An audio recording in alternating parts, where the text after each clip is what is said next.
ഒരു വാക്യം വായിപ്പാൻ ഞാൻ ആഗ്രഹിക്കുന്നത്. റോമർക്കെഴുതിയ ലേഖനം 9-ാം അധ്യായത്തിൻ്റെ 21, 22, 23, 24 വാക്യങ്ങൾ വായിക്കുമ്പോൾ അവിടെ ഒരു പാത്രത്തെക്കുറിച്ച് പറയുന്നുണ്ട്.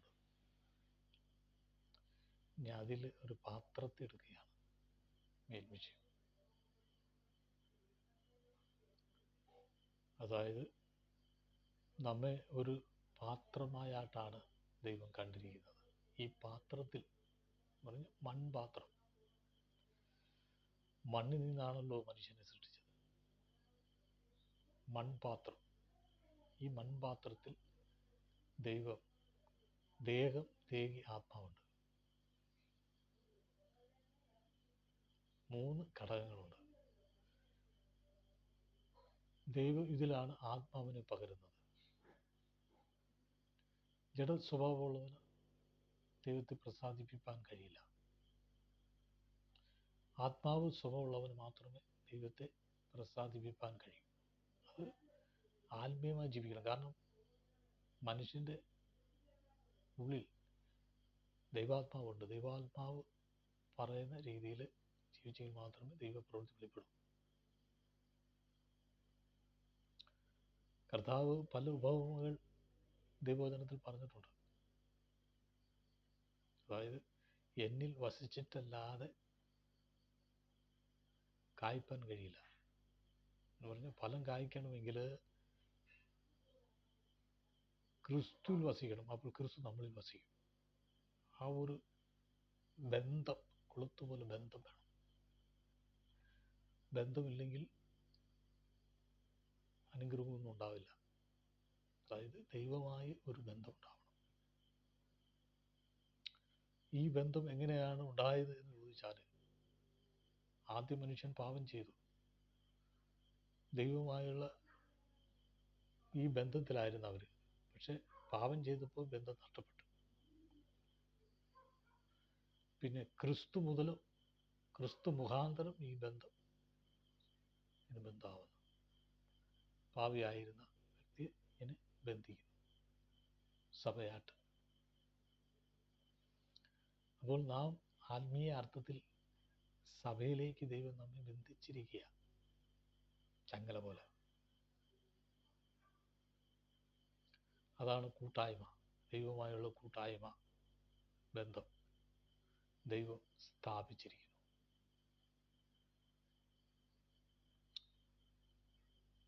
അപ്പോൾ ഈ ബന്ധത്തിൽ പോയെങ്കിൽ മാത്രമേ നമുക്ക് ദൈവ അനുഗ്രഹം ഉണ്ടാവും. അതായത് ഫലമുണ്ടാവും, വളർച്ച ഉണ്ടാവും.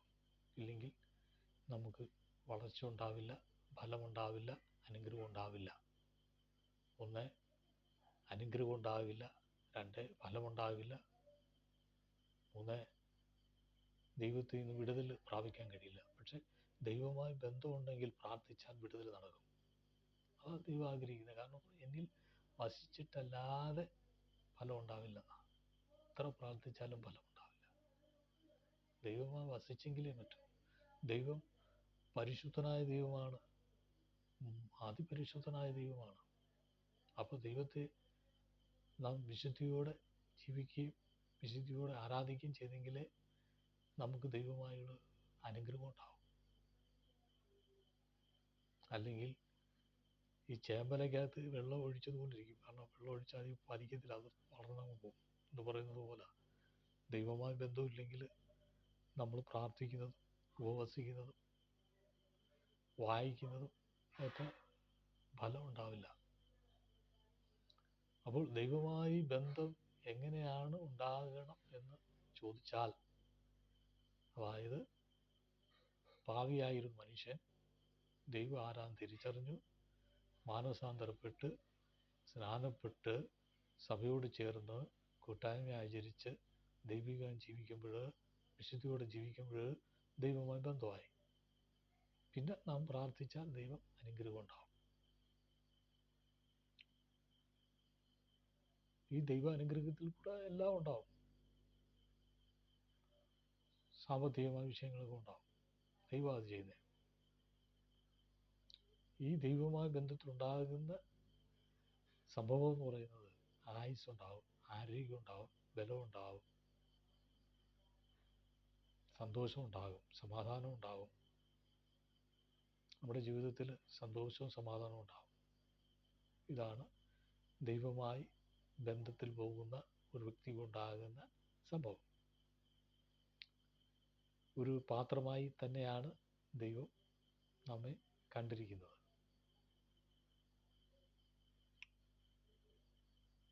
ഈ പാത്രത്തിൽ ദൈവത്തിൻ്റെ ആത്മാവിനെ കൊണ്ട് നിറയ്ക്കും. കാനാവിലെ കല്യാണത്തിന് 6 കൽപ്പാത്രങ്ങൾ വിളമ്പൂരി നിറച്ചെന്ന് പറഞ്ഞില്ലേ? അത് കൽപ്പാത്രമായിരുന്നു. എങ്കിലും മണ്ണിൽ നിന്നാണ് കൽപ്പാത്രം എടുത്തത്. മണ്ണോട്ട് ബന്ധമുണ്ട്. നമ്മെ ഒരു മൺപാത്രമായി ദൈവം കണ്ടിരിക്കുന്ന, അതിൽ വിശുദ്ധി ഉണ്ടെങ്കിൽ ഈ വെള്ളം എന്ന് പറയുന്നത് പരിശുദ്ധാത്മാവാണ്. ഇതിനെക്കൊണ്ട് നിറയ്ക്കും.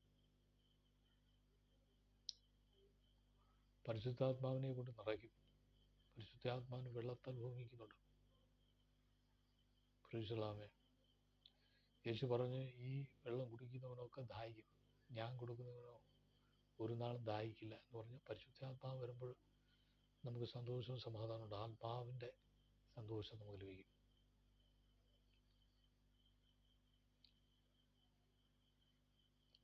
പരിശുദ്ധനായ ദൈവത്തിൻ്റെ കരം നമ്മോട് കൂടെ ഉണ്ട് എന്നുള്ള കാര്യത്തിന് യാതൊരു സംശയമില്ല. ഈ പറഞ്ഞത് നമുക്ക് ദൈവമായ ഒരു ബന്ധമില്ലായിരുന്നു. സഭയിൽ നമ്മെ ദൈവം ബന്ധമാക്കി, അല്ലെങ്കിൽ ക്രിസ്തു നമ്മൾ ബന്ധം സ്ഥാപിച്ചു. നമ്മെ കൂടെ ക്രിസ്തു എന്ന സഭയിൽ, സഭയുടെ തല ക്രിസ്തുവാണ്, നമ്മൾ അവയവങ്ങളാണ്. അപ്പോൾ ആ ക്രിസ്തുവുമായുള്ള ബന്ധത്തിൽ നമ്മൾ ദൈവം ഒട്ടിച്ചേർത്തു നമ്മെ. അതെങ്ങനെ എന്ന് ചോദിച്ചാൽ, ദൈവത്തിൻ്റെ ആത്മാവിനനുസരിച്ച് വിശുദ്ധിയോടെ ജീവിക്കുമ്പോൾ നാം ക്രിസ്തുവുമായുള്ള ഒരു ബന്ധത്തിലാണ്. അപ്പോൾ ആത്മീയ ദാനങ്ങളെ ദൈവം നൽകും. ദൈവത്തിന് വചനം പറയുന്ന, മകൻ മുട്ട ചോദിച്ചാൽ അല്ലെങ്കിൽ അപ്പം ചോദിച്ചാൽ തേളിന് കൊടുക്കുമോ പാമ്പിന് കൊടുക്കുമോ എന്ന് വചനത്തിലുണ്ട്. സ്വർഗസ്നായ പിതാവ് ചോദിക്കുന്നത് എന്താണെന്ന് വെച്ചാൽ അത് തരുന്ന ദൈവമാണ്. പരിശുദ്ധാത്മാവിനെ എത്രയോ അധികം തരുമെന്നാണ്. ലോകത്തിൽ പിശാചുണ്ട്. സ്തോത്രം. പിശാചാണ് നമ്മുടെ ജീവിതത്തിൻ്റെ ആത്മീയ നന്മകളെ അടയ്ക്കുന്നത്. അത് ചില മനുഷ്യർ പിശാചാട്ടം എടുത്തിരിക്കുക. ആത്മീയ ലോകത്തിൽ ഉണ്ട്. ചിലർ മനുഷ്യൻ പിശാചാട്ടം എടുത്തിരിക്കുക, ചിലർ ദൈവാത്മാവ് എടുത്തിരിക്കുക. ദൈവത്തിൻ്റെ വചനത്തിലുണ്ട്, ഈ യൂദ യേശുവിൻ്റെ ഒരു ശിഷ്യനായിരുന്നു. അവന് ഈ പണം കണ്ടപ്പോൾ അവൻ സകലവും മറന്നു. എന്ന് പറഞ്ഞാൽ യേശുവിനെ മറന്നു, അവനെ മറന്നു, സ്വർഗത്തെക്കുറിച്ചുള്ളത് മറന്നു, നിത്യ അഗ്നിയിൽ പോകുമെന്നുള്ളത് അവൻ മറന്നു. ദേശത്തുള്ളവർ അവനെ കാണും, അതും മറന്നു. ചുരുക്കം പറഞ്ഞാൽ അവൻ സകലവും മറന്ന് പൈസയ്ക്ക് പ്രധാനം കൊടുത്തത്, പണത്തിന്. അതിൻ്റെ ഫലമായി ആത്മീയ ലോകത്തിൽ നിന്ന് അവൻ നഷ്ടപ്പെട്ടുപോയി, കെട്ടിത്തീങ്ങി ചത്തുപോയി. എന്തുകൊണ്ടാണ്? അവൻ പണം കണ്ടപ്പോൾ അവൻ മറ്റെല്ലാവരെയും മറന്നു, വ്യവസ്ഥകളെല്ലാം മറന്നു, യേശുവിനെ മറന്നു, യേശുവിൻ്റെ സ്നേഹത്തെ മറന്നു, യേശുവിൻ്റെ കൂട്ടായ്മ മറന്നു. ഇതുപോലെ ചിലർ കരഞ്ഞെടുക്കുമ്പോൾ എല്ലാവരെയും മറക്കും. പിന്നെ അവനെ കൊണ്ട് പിശാച് ചെയ്യിക്കും, പല രീതിയിലാണ്. മോശമായി പറയിപ്പിക്കും, മോശമായി ചിന്തിക്കും, മറ്റുള്ള ഉയർച്ച കാണുന്നത് ഇഷ്ടമല്ല, ദൈവ വഴി ജീവിക്കാൻ ഇഷ്ടമല്ല. അവനെ പിശാച് ഒരു ഭാഗമായ രീതിയിൽ നിർത്തി വെച്ചിരിക്കും. നമ്മൾ വിചാരിക്കും നല്ല ഭക്തിയും വിശ്വാസവും ആദരവൊക്കെ ഉള്ള ആളാണ്, പക്ഷെ അവൻ പിശാച് ആക്കി വെച്ചിരിക്കുന്നതാണ്, ഈ യൂദയാക്കി വെച്ചിരിക്കുന്നത് പോലെ. അവസാനം യൂദ അവസാനം തകർന്നുപോയി എന്ന് പറയുന്നത് പോലെ പ്രൈസ്തലോമേ ഹല്ലേലൂയ. ദൈവത്തിൻ്റെ പദ്ധതി എനിക്കും നിനക്കും ദൈവത്തിൻ്റെ പദ്ധതി ഉണ്ടെങ്കിൽ പിശാച് എത്ര പദ്ധതികൾ ഒരുക്കിയാലും എത്ര പ്ലാനുകൾ ചെയ്താലും ആരോടെ ചേർത്ത് അവൻ പ്രവർത്തിച്ചാലും പിശാച് പൊട്ടും. കർത്താവ് പൊട്ടിക്കും, ചങ്ങല പൊട്ടിക്കും, പിശാചിനെ കൊട്ടും. ദൈവം പിശാചിന് അധികാരം കൊടുക്കും. പ്രൈസ്തലോമേ ഹല്ലേലൂയ. അതായത് ലോകത്തിൽ എന്നെ നിന്നെ വിടിയിപ്പാൻ ഒരേ നാമമേ ഉള്ളത്, കർത്താവായ യേശു ക്രിസ്തു എന്ന് പറഞ്ഞാൽ മതി. പിശാച് വിട്ടോടി പോകും. ദൈവം നിന്റെ വാഗ്ദത്തങ്ങളെ അല്ലെങ്കിൽ നിന്നെ അനുഗ്രഹമായി നടത്തുവാൻ എൻ്റെ ദൈവത്തിന് കഴിയും എന്നുള്ള കാര്യത്തിന് യാതൊരു സംശയമില്ല.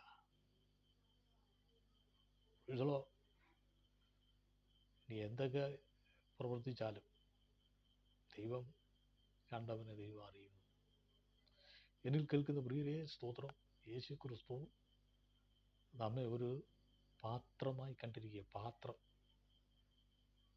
ഈ പാത്രത്തിൽ നിറച്ചെങ്കിലേ, സ്തോത്രം, പാത്രമൊന്നും വെറും പാത്രം എന്നുള്ളതല്ല. ഒരു ഉദാഹരണത്തിന് ഒരു വൻകുടമായിക്കോട്ടെ,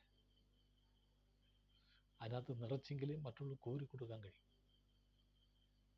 ഈ മൺകുടമായ പാത്രത്തിൽ പരിശുദ്ധാത്മാവിന് അധികം നൽകിയെങ്കിൽ മാത്രമേ മറ്റുള്ളവർക്ക് കോരി കൊടുക്കാൻ കഴിയും. ആത്മാവിനെ പകരുവാൻ കഴിയും. ആത്മാവിൻ്റെ ഉപദേശം കൊടുക്കാൻ കഴിയും. ഈ ദൈവസന്നിധി പ്രാപിച്ചെടുക്കണം എങ്കിലും മറ്റുള്ളവർക്ക് നമുക്ക് കൊടുക്കാൻ കഴിയും. ഈ കോരി കൊടുക്കുന്നതനുസരിച്ച് ഈ പാത്രത്തിൽ, കൽപാത്രങ്ങളിൽ വെള്ളം നിറഞ്ഞുകൊണ്ടേയിരിക്കും. അതാണ് ഇതിൻ്റെ വ്യത്യാസം എന്ന് പറയുന്നത്. പക്ഷേ കോരി കൊടുത്തെങ്കിലേ പറ്റും. ഇത് നിറഞ്ഞൊഴുകി ഇത് പ്രവർത്തിച്ചുകൊണ്ടിരിക്കും, ചലിച്ചുകൊണ്ടിരിക്കും. അതാണ് ദൈവത്തിൻ്റെ പ്രവർത്തനം എന്ന് പറയുന്നത്. ഹല്ലേലൂയ. എന്നെയും നിന്നെയും കൊണ്ട് ദൈവത്തിന് വലിയ പദ്ധതിയുണ്ട്. പലർക്കും പ്രയോജനമുള്ള ഒരു പാത്രമാക്കി മാറ്റും. അതാണ് ദൈവം ആഗ്രഹിക്കുന്നത്. ആയിരങ്ങൾക്ക്, പതിനായിരങ്ങൾക്ക്, കോടികൾക്ക്, ലക്ഷക്കണക്കിന് ആൾക്കാർക്ക് എന്നെയും നിന്നെയും കൊണ്ട് ദൈവത്തിൻ്റെ ആത്മാവ് പ്രയോജനമുള്ള ഒരു പാത്രമാക്കി മാറ്റും എന്നുള്ള കാര്യത്തിൽ യാതൊരു സംശയമില്ല. ഹല്ലേലൂയ. ലോകം വിധി എഴുതട്ടെ. സ്തോത്രം. അത് കണ്ട് നീ പേടിക്കണ്ട. പ്രൈസ്. നിന്നിലുള്ള ദൈവത്തിൻ്റെ ശുശ്രൂഷ ആ ദൈവം ചെയ്തിടും. അതാ ദൈവത്തിൻ്റെ പ്രവൃത്തി എന്ന് പറയുന്നത്. സർവശക്തനായ ദൈവം സർവത്തിനെയും ഹല്ലേലൂയ സൃഷ്ടിച്ച ദൈവമാണ് സർവശക്തൻ.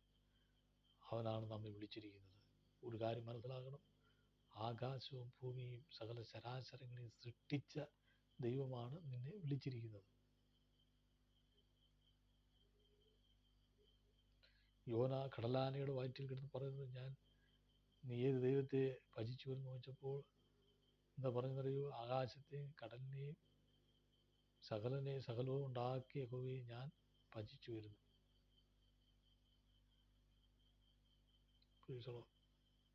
ഞാൻ സർവശക്തനായ ദൈവത്തെയാണ് യോന ആരാധിച്ചു വരുന്നെന്നാണ് പറയുന്നത്. അങ്ങനെയെങ്കിൽ ദൈവം, പ്രൈസ്തലോമേ ഹല്ലേലൂയ, നീ ഭജിക്കുന്ന ദൈവം ആരാ? സർവശക്തനായ ദൈവത്തെ ആണോ? യേശു ക്രിസ്തുവിനെ ആണോ? സ്തോത്രം. നിന്നെ ദൈവം കരങ്ങളെടുത്ത് ഉപയോഗിക്കും. നിന്നെ ദൈവം പട്ടിണി കിടത്തത്തില്ല. പ്രൈസ്തലോമേ ഹല്ലേലൂയ. നീ മാറിയിടുവാൻ വസ്ത്രമില്ലെങ്കിൽ എൻ്റെ ദൈവം തരും. നിന്റെ കൈ 5 പൈസ ഇല്ലെങ്കിൽ ദൈവം നിന്നെ പൈസ നിറയ്ക്കും. ബാങ്ക് ബാലൻസ് തരും. ദൈവത്തിൻ്റെ കയ്യിൽ ധനവും മാനവും പുരാതന സമ്പത്തും നീതിയുണ്ട്. ആ ദൈവം തരും.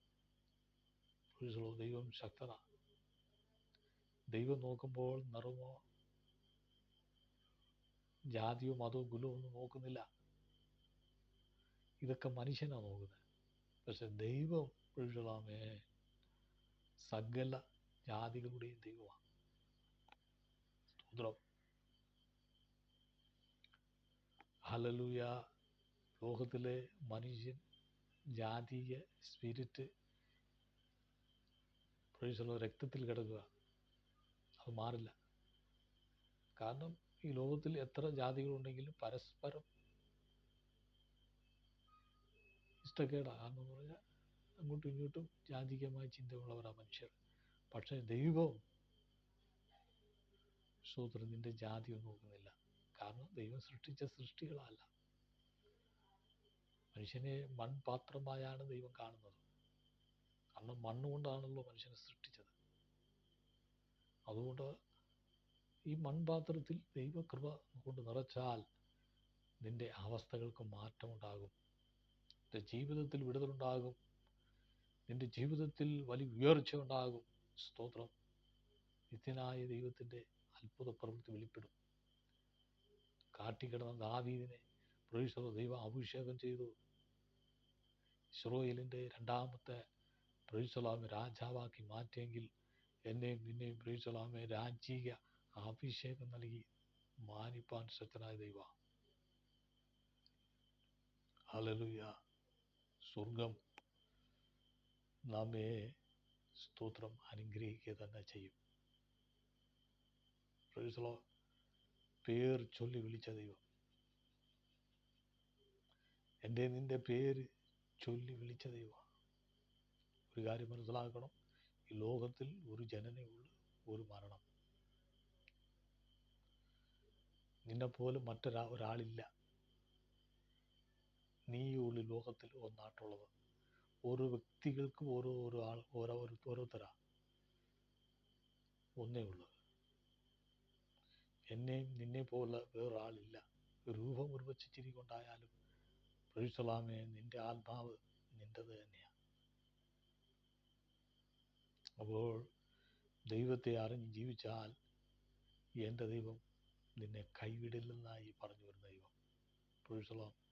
ദൈവത്തിൻ്റെ ദൂതൻ അറിയുകയാണ്, പ്രൈസലാമേ ദൈവം കൈവിടില്ല. പ്രൈസലാമേ. ഹല്ലേലൂയ. ദൈവത്തിൻ്റെ വ്യത്യസ്തമായ അനുഭവങ്ങൾ ദൈവസ്ഥാനത്തിലുണ്ട്.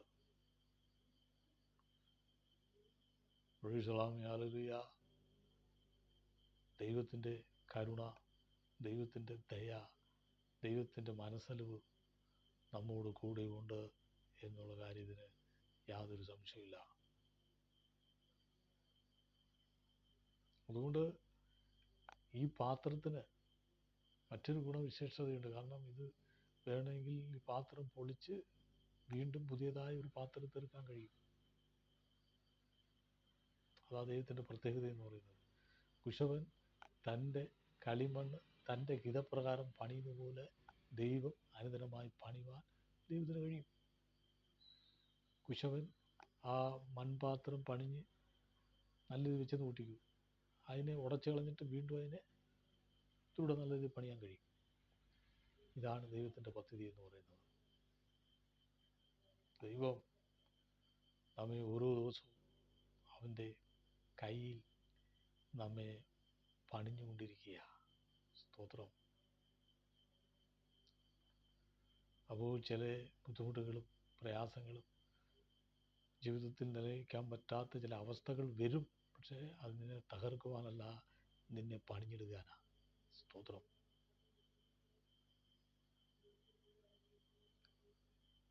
ദൈവത്തിൻ്റെ ഇഷ്ടത്തിന് വേണ്ടി പണിഞ്ഞെടുക്കുക. ദൈവത്തിന് അധികാരമുണ്ട്. എന്നെ നിൻ്റെ മേളിൽ ദൈവത്തിന് അധികാരമുണ്ട്. നമ്മെ ഏത് നിലയിലാക്കണമെന്ന്, എങ്ങനെ ആക്കി തീർക്കണമെന്ന് ദൈവത്തിൻ്റെ പദ്ധതിയുണ്ട്. ദൈവത്തിൻ്റെ ഇഷ്ടമാണ്. എന്നെ നിന്നെ ലോകത്തിൻ്റെ അറിയുന്ന ഒരു മനുഷ്യനാക്കി മാറ്റുവാൻ ദൈവത്തിൻ്റെ പദ്ധതി ഉണ്ടെങ്കിൽ അതുപോലെ ആക്കും. സ്തോത്രം. അതാണ് ദൈവത്തിൻ്റെ വ്യവസ്ഥ എന്ന് പറയുന്നത്. ദൈവം നമ്മെ കണ്ടിരിക്കുന്നു. എന്തിനു വേണ്ടി? ദൈവരാജ്യത്തിൻ്റെ വ്യാപ്തിക്ക് വേണ്ടി അധ്വാനിപ്പാനും പ്രവർത്തിപ്പാനും. ഞാൻ പറയട്ടെ, സുവിശേഷ വേലയിൽ പലരും നല്ല വരുമാനത്തിൽ ജീവിക്കുന്നവരുണ്ട്. സപ്പോർട്ടുകൾ നല്ല രീതി മേടിച്ച് പ്രവർത്തിക്കുന്നവരൊക്കെ ഉണ്ട്. പക്ഷേ ആ പൈസ മേടിച്ചവർ സുവിശേഷ വേല ചെയ്യുന്നുണ്ടോ എന്നുള്ള കാര്യം സംശയമാണ്. കാരണം എന്തെങ്കിലും സപ്പോർട്ട് ചെറുതോ വലുതോ ലഭിക്കുന്നെങ്കിൽ അത് കർത്താവിൻ്റെ വേലയെ കൂടെ പ്രവർത്തിച്ചെങ്കിലേ ദൈവത്തിൽ നിന്ന് അനുഗ്രഹം ഉണ്ടാകും. അല്ലെങ്കിൽ എല്ലാത്തിനും കണക്ക് ബോധിക്കേണ്ടി വരും. കർത്താവിൻ്റെ സുവിശേഷ വേല ചെയ്യണം. എന്തെങ്കിലും ചെറിയ സപ്പോർട്ടിൽ പോലും പലരും സുവിശേഷ വേല ചെയ്തുകൊണ്ടിരിക്കുന്നവരുണ്ട്. ഒരു സപ്പോർട്ട് ഇല്ലാത്തവരും സുവിശേഷ വേല ചെയ്യുന്നവരുണ്ട്. കാരണം ഇത് ഭൗതിക ലോകമാണല്ലോ. സാമ്പത്തികം ഉണ്ടെങ്കിലേ സുവിശേഷ വേല ചെയ്യാൻ കഴിയും. കാരണം വെളിയിലിറങ്ങി ഒരു ചായ കുടിക്കണമെങ്കിലോ വണ്ടിക്കൂലി വേണമെങ്കിലോ ഉച്ചയ്ക്ക് ഇച്ചിരി ആഹാരം മേടിച്ച് കഴിക്കണമെങ്കിലോ നിങ്ങൾക്ക് പൈസ ഉണ്ടെങ്കിൽ പറ്റും. ചിലർ ആഹാരമൊന്നും മേടിച്ച് കഴിക്കാതെ ചായയൊന്നും കഴിക്കാതെ, കാരണം പൈസ വേണ്ട. ആരും പൈസ ഇല്ലാതെ വരുമ്പോൾ വളരെ ബുദ്ധിമുട്ടിലൊക്കെ കഴിഞ്ഞു പോകുന്നു. ചിലർ പൈസ മേടിച്ച് കർത്താവിൻ്റെ വേലയൊന്നും ചെയ്യാത്തവരുണ്ട്. അതിനൊക്കെ കണക്ക് കൊടുക്കേണ്ടി വരും. പക്ഷേ ഒരു കാര്യം നിങ്ങൾ മനസ്സിലാക്കണം, പിശാച് ഇതിനെതിരാണ്. കർത്താവിൻ്റെ വേലയ്ക്ക്, കർത്താവിൻ്റെ നാമമഹത്വത്തിന് ഒക്കെ പിശാച് എതിരാണ്. അത് മനുഷ്യർ കൂടെ പ്രവർത്തിക്കും. പക്ഷേ എന്തു വന്നാലും യഹോവയുടെ നാമമഹത്വത്തിന് വേണ്ടി, അതാ യേശു ക്രിസ്തുവിൻ്റെ നാമത്തിന് വേണ്ടി ജീവിക്കണം. എങ്കിൽ ദൈവം നമ്മെ അനുഗ്രഹിക്കും. ഇപ്പം നമ്മുടെ ലോകത്തിൽ യഹോവ സാക്ഷി എന്ന് പറയുന്ന കുറേ ആൾക്കാർ ഇറങ്ങിയിട്ടുണ്ട്. അവർ യേശു ആരാന്ന് തിരിച്ചറിഞ്ഞിട്ടില്ല ഇതുവരെ. യേശു ആരാണ് തിരിച്ചറിഞ്ഞെങ്കിൽ യഹോവ സാക്ഷി എന്ന് പറഞ്ഞാൽ അത് വിട്ടുതരും. യേശുവിനെ തിരിച്ചറിഞ്ഞവർ യേശുവിനെ വിട്ടു പോകില്ല. യേശുവിൻ്റെ മഹാത്മ്യം കണ്ടവർ ക്രിസ്തുവിനെ വിട്ടുപോകില്ല എന്ന് പാട്ടിലുണ്ട്.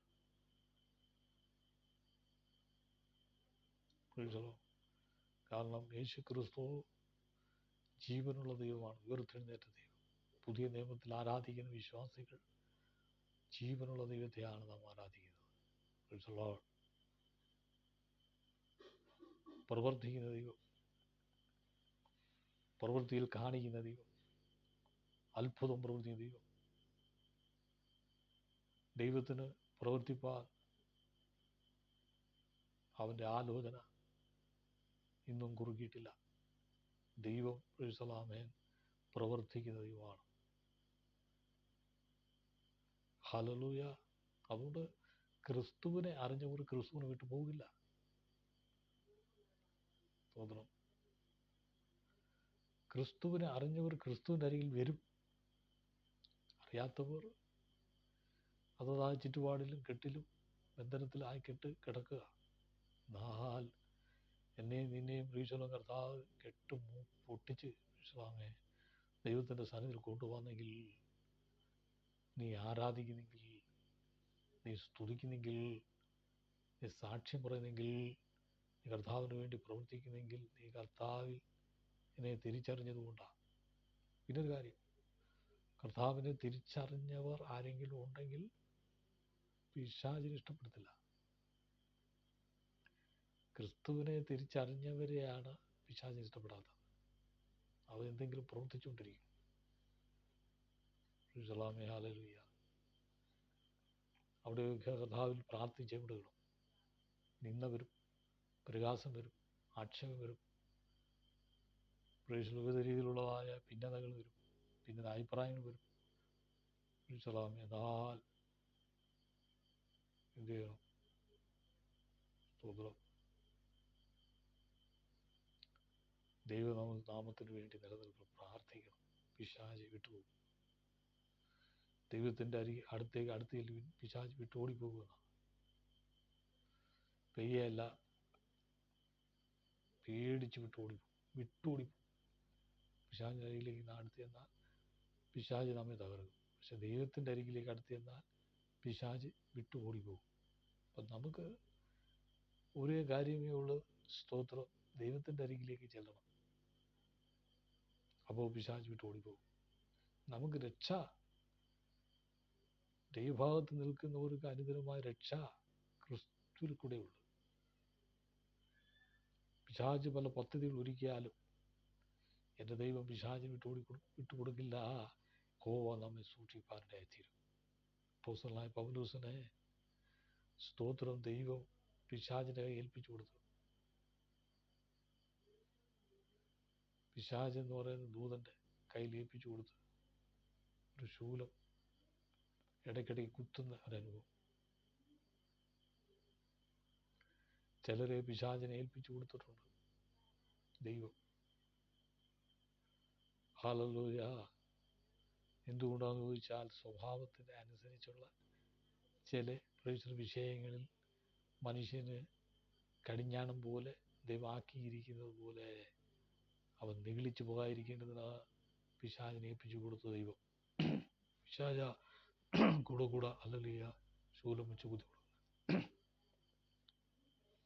ഈ ആന കാട്ടിൽ നിന്ന് പിടിച്ചുകൊണ്ടിരുന്ന ആനേനെ ഈ പാപ്പാൻ ചെവിത്തോണ്ടിയിട്ട് ചെറുതായിട്ട് പിടിച്ചുകൊണ്ട് ഇങ്ങനെ പോകുന്നത് പോലെ, അല്ലെങ്കിൽ ആന വലിയ കുഴപ്പമുണ്ടാകും. അതുകൊണ്ട് അതിനെ നിർത്തേണ്ടതിന് ഈ ആനപ്പാപ്പാൻ ചെയ്യുന്നത് പോലെ ദൈവം ചിലതിനെയൊക്കെ കൊളുത്തിട്ട് പിടിച്ച് വെച്ചിരിക്കുക. സ്തോത്രം. എന്തുകൊണ്ടാ? അപ്പം നിഗളിച്ചു പോകാതിരിക്കാൻ വേണ്ടി. ലോകത്തിൽ പല നിഗളങ്ങളുണ്ട്. സമ്പത്തുപരമായ നിഗളുണ്ടാവും, ആത്മീയമായ അനേക കൃപാവരം ഉണ്ടാകുന്ന നിഗളുണ്ടാവും. നിഗളും അഹങ്കാരം ഉണ്ടാവും. പക്ഷെ അതിനെ പ്രീശലാമയും പിടിച്ച് നിർത്തുവാൻ ദൈവം ചിലർ പിശാചിനെ കയ്യിൽ ഏൽപ്പിച്ചു കൊടുത്തിരിക്കുക. സ്തോത്രം. അതുകൊണ്ട് ദൈവനാമം ജയമെടുക്കുന്ന ആകയാൽ ദൈവത്തിൻ്റെ പദ്ധതികളും ദൈവത്തിൻ്റെ ആലോചനകളും ദൈവത്തിൻ്റെ മഹിമയേറിയ ശുശ്രൂഷകളൊക്കെ ദൈവത്തിനോട് ചെയ്താൽ ദൈവം അനുഗ്രഹിക്കുമെന്നുള്ള കാര്യത്തിന് യാതൊരു സംശയമില്ല. ദൈവം നമ്മുടെ അരികിൽ വരും. ദൈവത്തിൻ്റെ അരികിലേക്ക് അടുത്തിൽ പിശാച് വിട്ടോടി പോകും. ദൈവം അടുത്ത് വരും. ദൈവത്തിൻ്റെ വചനം പറയുന്നുണ്ടോ, യേശുക്രിസ്തു എൻ്റെ നിന്റെ ജീവിതത്തിൽ അടുത്ത് വരും. നീ കണ്ടിട്ടുണ്ടോ? നിന്റെ അടുത്ത് വന്ന് നിൽക്കുന്ന യേശുവിനെ നീ കണ്ടിട്ടുണ്ടോ? സ്തോത്രം. യേശു നിന്റെ അരികിൽ വരും എന്ന് പറഞ്ഞാൽ ഉയർത്തെഴുന്നേറ്റ യേശു ക്രിസ്തു നിന്റെ അരികിൽ വരും. നിന്നെ സൂക്ഷിക്കുവാൻ, നിന്നെ സംരക്ഷിക്കുവാൻ, നിനക്ക് ആവശ്യമുള്ളത് തരുവാൻ, നിന്നെ നടത്തുവാൻ, നിന്നെ പരിപാലിക്കുവാൻ, നിന്നെ ശക്തീകരിപ്പാൻ, നിന്നെ അനുഗ്രഹിപ്പാൻ, നിന്നെ ഉയർത്തുവാൻ എൻ്റെ ദൈവം നിന്റെ അരികിൽ വരും. ഇത്ര നല്ല ദൈവത്തെ സ്തുതിച്ചാലും മതി വരില്ല. അസൂയപ്പെട്ടിട്ട് കാര്യമില്ല. ദൈവം അടുത്ത് വരും. ദൈവത്തിൻ്റെ കരം അടുത്ത് വരും. ജീവനുള്ള ദൈവത്തെ നീ സ്തുതിക്കുക. നിന്നെ ഒരു പാത്രമായി ദൈവം കണ്ടിരിക്കുക. അനേകർക്ക് പ്രയോജനമുള്ള ആത്മീയ പാത്രം, അനേകർക്ക് പ്രയോജനമുള്ള, നിനക്ക് പ്രയോജനമുള്ളതല്ല, അനേകർക്ക് പ്രയോജനമുള്ള പാത്രമാക്കി മാറ്റും. പല പാത്രങ്ങൾ അവരവർക്കുള്ള പ്രയോജനമുള്ള പാത്രങ്ങളാണ് പല ലോകത്തിലുള്ളത്. എവിടെ നോക്കിയാലും അവരവർക്ക് പ്രയോജനമുണ്ട്. അവരുടെ കുടുംബത്തിന്, അവരുടെ മക്കൾക്ക്, അവരുടെ സഭയ്ക്ക് അവർക്ക് ഗുണമുണ്ട്. ഇവിടെ ദൈവവചനം പറയുന്നത് അനേകർക്ക് കരുണാപാത്രമാക്കി മാറ്റുന്ന ദൈവത്തിൻ്റെ അനുഗ്രഹം ഉണ്ട്. അനേകർക്ക് പ്രയോജനമുള്ള പാത്രമാക്കി മാറ്റുന്ന ദൈവത്തിൻ്റെ കൃപ ദൈവം നമുക്ക് നൽകും. നമ്മെ സഹായിക്കും, നമ്മെ ശക്തീകരിക്കുന്ന ദൈവമാണ്. അതുകൊണ്ട് ഈ നല്ല ദൈവത്തെ മറന്ന് നമുക്ക് പോകാൻ കഴിയില്ല. യൂദ സകലവും മറന്നു. 1 ദൈവത്തെ മറന്നു. 2 ദൈവത്തിൻ്റെ വ്യവസ്ഥകൾ മറന്നു. 3 കൂടെയുള്ള സഹോദരന്മാരെ മറന്നു. 4 ജീവിതത്തിൻ്റെ എല്ലാ അവസ്ഥകളും, ജീവിതം എന്തെന്നറിയാതെ എല്ലാം മറന്നു. അവസാനം കെട്ടിത്തീങ്ങി ചാവാനിടയായിത്തീർന്നു. എന്തുകൊണ്ടാണ്? ഈ ദിവ്യാഗ്രഹം യൂദയുടെ ഹൃദയത്തിൽ വന്നപ്പോൾ. നമുക്ക് അതാ നമ്മുടെ ജീവിതത്തിൽ, എൻ്റെ ജീവിതത്തിൽ ദിവ്യാഗ്രഹം വരാൻ പാടില്ല. ദൈവത്തിൻ്റെ സ്നേഹം നിൻ്റെ ജീവിതത്തിൽ വരണം. എങ്കിൽ മാത്രമേ ദൈവാനുഗ്രഹം ഉണ്ടാകും. അതുകൊണ്ട് തൂതറിയിക്കുന്നു, നമ്മെ ഒരു പാത്രമാക്കി ദൈവം കണ്ടിരിക്കുകയാണ്. ഈ വചനങ്ങളാലെ നമ്മെ അനുഗ്രഹിക്കട്ടെ എന്ന് പറഞ്ഞുകൊണ്ട് ഈ സന്ദേശം സംഗ്രഹിക്കും. ദൈവനാമത്തിൽ ഉണ്ടാകട്ടെ. ആമേൻ.